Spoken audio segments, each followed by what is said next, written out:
Hi, everyone. This is Ellen from the Astrology Journal. I want to talk about the chart for Jupiter stationing direct, and that's happening. This is December 30th, 2023, East Coast of the United States time. Jupiter is stationing direct tonight about 9:30 p.m., a little bit before East Coast of the United States time, December 30th. That'll be a little before 2:30 in the morning UK time. So that gives you an idea of when that's happening. And this is a chart for it, and I think it's a significant event. It's a significant event within the context of a number of events. So I'm just going to talk about this one. So there are a couple of patterns in this chart that I highlighted that I think are interesting. I'll be focusing mostly on this one with the two dotted lines that in it and that intersect here or come together here at Jupiter. But there is this other pattern.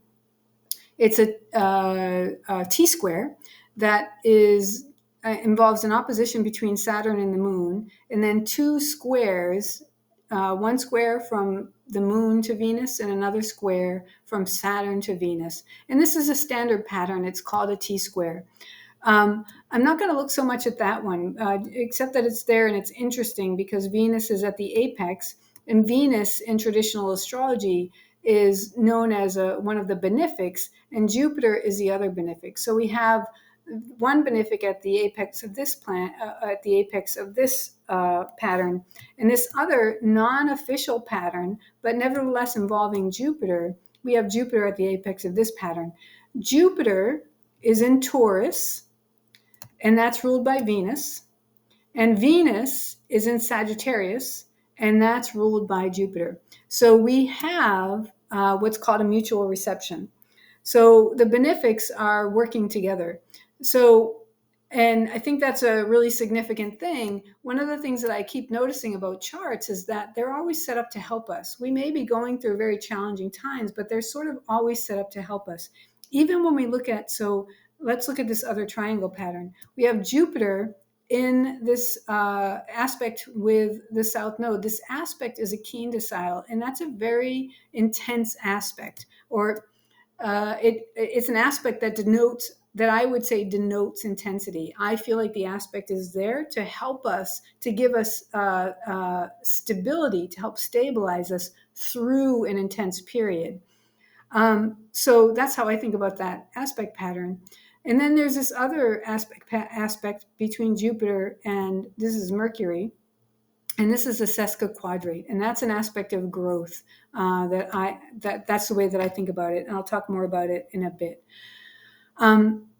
So we have the benefics, we have this intense aspect, and I think this is really the point, that the aspect that matters maybe most of all in this chart. Between Jupiter and the South Node is our evolutionary past. And when I think about the nodes, sometimes it's almost like you can think about it as we're turning a bend. As Jupiter is turning direct, it's like it's turning a bend in relationship to this South Node. This is the imagery that came to mind for me, or not the imagery, the words that came to me for this pattern. So it's like there's this big this big bend, and it's going around, and it has to do with the past, and it has to do with the beliefs we've held and the truths, what we've seen as truth and lies. And as we go around this bend, we may find that what we thought was true isn't true, and what we thought was false isn't false, and what we thought was up is down, and what we thought was down was up. So it may be that we have this experience of just being disoriented and not understanding the world that was just always what it was. Jupiter kind of is it's tricky. Jupiter rules Sagittarius and Saturn rules Capricorn, and together they really make up our social systems and structures. So Jupiter represents our social systems, and then Saturn represents the structures. So Jupiter is our laws and our philosophies and our religions. And so it's also about our morality, our truth and lies, the stories we tell. Think about the stories, the morality stories that are told to us as kids. These are all the things that we're imbued with. And we just sort of take on faith. Faith would be Jupiter too.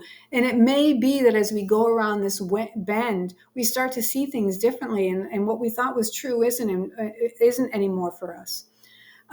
So I feel like this keen docile aspect is there to help us as we go around that bend. So if you think about in a car, the struts in a car, the outside of the struts are solid, the inside moves, and somehow that allows, as the car goes around the bend and it meets all these stresses and forces on the body of the car, those struts prevent the body of the car from breaking apart.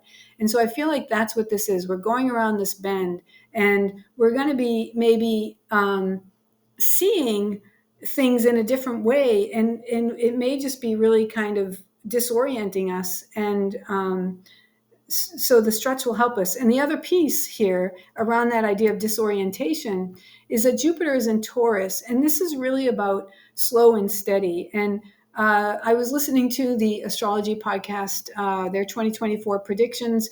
And in it, one of them talked about Jupiter having to do with patience. I believe I caught that. And I didn't know that about Jupiter. And I think it's really interesting. So when I think about Jupiter and Taurus, I would say, yeah, absolutely, that would be about patience. And it's the patience to really just go slow and steady, to really just take it one step at a time. And I think that will serve us well as we go through this, this really intense shifting time, this bend time with relationship to the past. And there was something else I was going to say, but I think I won't talk about that in this video. I'm not sure it's necessary. We can also think about it if you look at the keen docile. So every aspect except the opposition has a waxing and a waning version to it. So the waxing keen docile falls about, I think it's about 15, maybe 20 degrees. Let's look at that. 30, 60, 90, 120, 150, 165. So about 15 degrees of Virgo. And the waning keen docile, 30, 60, 90, 120, 150. It falls at 15, 16 degrees of Libra. So my thought there is not going to be useful. I was thinking about water. I was thinking it fell in Scorpio and it's water, but that's not true. So anyway, but I think that we're just going around this bend. I think that's what that's symbolizing. And we have the support we need from the universe to help us as we move through that. And our work is to just really go slow and steady and to process, use our senses to tune into what is truly true for us. We may be out of the habit of using our senses. We may not remember how to use our senses. Jupiter is also in a sesquiquadrate with Mercury remembering. So we may be in a process, we may need to figure out to remember how to access our senses and how to use those again to help us really discriminate in a very basic way between truth and lie. How does it feel in our bodies and our beings? And I just want to mention Natalia Blagoyeva posted on Substack today a really great article about the senses and talking about how there may well be way more than we thought there were. And that that's really a source of knowledge. Jupiter knowledge, reconnecting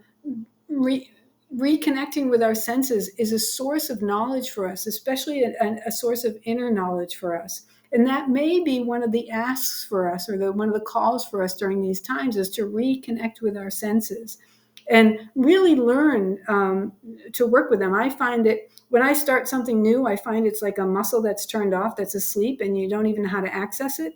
That's sort of how I feel about the senses. And I feel like a lot of us might be in that situation, in that state. And so as we move through these times and all of our beliefs are being challenged and we're feeling like we're being, put through a ringer with regard to our beliefs and all that, it's an opportunity for us, Jupiter, to get in touch with our inner truth, what's really true for us. That's what Jupiter in Taurus to me is about, what's really true for us. So, and I'm not going to say that. I'm going to write, I think I mentioned I'm going to write an article, and it's going to be specific to the Sabian symbols for these points. And that idea of what's true for us is actually really significant when you look at the Sabian symbols. But I'll talk about that in the article. Anyway, so this sesquiquadrate, this is an aspect pattern. I think of it as an aspect pattern of growth through skill development and practice. Oh, and I'm sorry, going back to the keen decile, since it does fall in Libra, we can also see that it's about finding our equilibrium. So in Libra, things it's about dynamic equilibrium. But things can get they teach in evolutionary astrology that you can experience extremes in Libra. And to me, the reason for that, Venus rules both Libra and Taurus. I've said this a million times, so if I'm repeating myself to you, I forgive myself, but it helps set me up for what I want to say. So Libra is ruled by Venus, and so is Taurus. Taurus is considered the inner side of Venus, and Libra the outer side of Venus. Libra is where we encounter others. We enter into one-on-one relationships with others. Taurus is more about our relationship with ourselves. And so one of the places we can look when we get to Libra, if we're finding that we're always out of extreme, being out of balance is part, that's a natural part of the process. But if we get way out of balance and we can't bring ourselves back, to me, that suggests that there's a foundation that's missing. And one of the places we can look is in Taurus, and at our relationship with ourselves. It may be specifically in Libra. We may need to look more closely at Libra and our relationships and how we do them. Or we may need to look at Virgo or Leo or who knows where else. But to me, the logical place to look is Taurus in our relationship with ourselves. Do we have a solid relationship with ourselves? So I feel like that's super important. So as we go around this bend, that may be coming up for us. And as we figure out what our truth is, it may be that we've relied too much on what other people have told us and just accepted truths that other people have told and didn't pay attention to what was going inside of us. So that may be part of what's coming up. So then we have the sesquiquadrate between Jupiter and Mercury. And Jupiter rules Sagittarius and Mercury rules Gemini. Mercury also rules Virgo. So there's kind of an opposition involved in this also, just kind of energetically because of the signs that each of these planets rule. But the sesquiquadrate in particular, so that opposition energy has again to do with that dynamic balance. And the sesquiquadrate is specifically about the idea of practice and skill development. The sesquiquadrate if you just count out so each aspect is a specific degree. And if you count that out on the wheel, so the sesquiquadrate is 135 degrees. And if you start at Aries and count around, so this is a natural wheel, when you get to 15 degrees of Virgo, you come to the sesquiquadrate, 15 degrees of Leo, you come to the sesquiquadrate. And so this is the beginning of a new phase. I put these phases around the wheel, and the sesquiquadrate begins a new phase. This is the gibbous phase. So it's Leonian in nature, but I would say it's kind of the second half of Leonian nature. And that's more about kind of making another turn. And we're starting to wonder, how do we develop the skill of our light and our expression and our creativity? Virgo is all about developing the skill and entering into the practices. And when we can do that, we can then, instead of just our light giving it out and it just sort of dissipating, we actually can develop the skill of it, and we can start to build sustainable practices. So I think that's what this phase is really about. But interestingly, this is actually a waning sesquiquadrate, and this sesquiquadrate, the waning sesquiquadrate, falls at 15 degrees of Scorpio. So 30, 60, 90, 120, 130, 135. So here that falls at 15 degrees of Scorpio, which is the beginning of the harvest phase.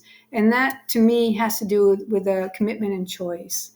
And so I would suggest Mercury is involved here. So we have the waning sesquiquadrate, commitment and choice, but we also have Mercury, which naturally rules Virgo. So you could say that what are the practices we're going to choose to commit to? The way we progress is through what we do every day. And so are we choosing practices that support our health? Mercury, Virgo, our health. Jupiter, also health in the sense that it has to do with physicians and doctors. And Mercury is, has that healing staff. Mercury is a healer also. So, but specific to our body. Jupiter, we could argue, is a physician, and it's more specific to the knowledge, maybe. So one more piece. Mercury also rules Gemini, so this idea of curiosity. So we want to be, if we can bring our curiosity to our experiences, to our bodies, and what actually supports our health and what doesn't. And we want to make commitments to those practices that support our health, over the long term. If we're making commitments to things that feel good in the moment, Taurus pleasure seeking in a negative way would be about addiction, would be about focusing on, choosing to keep doing the things that while they feel good in the moment, they don't support us and sustain us long term. We want to choose the practices that support us and sustain us long term. And this has to do with our beliefs in society. We've created a society that encourages us to choose things that actually aren't good for us, that actually deteriorate us over time. So I feel like that's really what this chart is about. It's just this idea of what are the practices. We're going around this huge bend, and we're maybe starting this bend. We're starting to get perspective. Maybe we're starting to see that what we thought was up is down, and what we thought was down is up. And so it gives us an opportunity to reorient, to readjust, to really start to think about, to get in touch with, does this story that I'm telling feel good? Does this practice that I'm doing feel good? And by feel good, I don't mean addictive good. I mean, does it feel sustaining? Is it actually good for me? Will it keep me, will it serve me, Virgo, Mercury, serve me in the long run? And getting in touch with our senses and our feelings, and really starting to expand our relationship with those. Not starting, actually, I think this has been going on for a while. Jupiter's been in Taurus for quite some time. So starting to expand our relationship with our senses and how those can help us understand what's true for us and what's not. And what's true for us and what's not is, does it feel good? And does it sustain us? Is it helpful for us in the long term? Does it set us up for success, Jupiter success in the long term? And by success, I mean happiness, well-being. And the way to go about this isn't to just quickly move. It's in Taurus, slow and steady kind of wins the day when we're talking about Jupiter. And in Virgo, it's just the steady practice day after day after day you show up. I always like to use the analogy of professional athletes. They do these amazing things, but most of their time, day after day after day, is just spent doing the fundamentals. And really just getting those down, refining those, getting those down. So also in fitness, it's one thing they talk about is how what you do every day is what you become good at. So the question is, are you becoming good at injury, for example, by moving in, by setting your body, by doing practices that set your body up for that? Are you doing movement that's not really in good alignment? So you're setting yourself up for injury because you're continually moving out of alignment. It's not just doing the practices day after day after day. It's also paying attention, Virgo, paying attention, Mercury, paying attention. And what is, how is this working in my body? And the thing about practice is, we enter a practice, we may not even know where to start or what, if this is right or not. But as we enter in, we step our toe onto the path, then that practice gives us feedback, and we start to go into this loop of getting feedback and starting to refine and improve as we go. So, and it helps to have, input from others too. Virgo also has to do with the mentor, having mentors, having people who know help us. But that gets tricky because, and I'm going to talk about this in the article, this idea of people telling us what to do or people helping us get in touch with and in tune with what's true for us. But that's going to be a whole article. Okay, I think I'll leave it there. Thank you for listening. I hope there